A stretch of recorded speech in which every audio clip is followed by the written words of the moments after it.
जब भगवान श्री कृष्ण जी अपनी माता देवकी और पिता वासुदेव को कंस के चंगुल से छुड़ाने के लिए गए थे तो उनकी उम्र जानते हो कितनी थी? 14 साल की।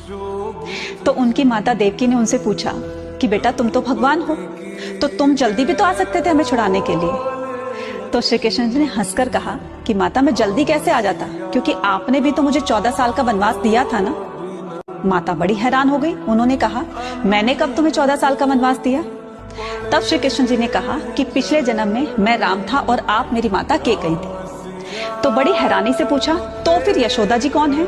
तो उन्होंने कहा माता यशोदा पिछले जन्म में मेरी माता कौशल्या थी, क्योंकि उन्होंने 14 साल तक अपने पुत्र का वियोग सहा था, इसलिए इस बार मैं 14 साल तक उनके साथ रहा और आपसे अलग रहा।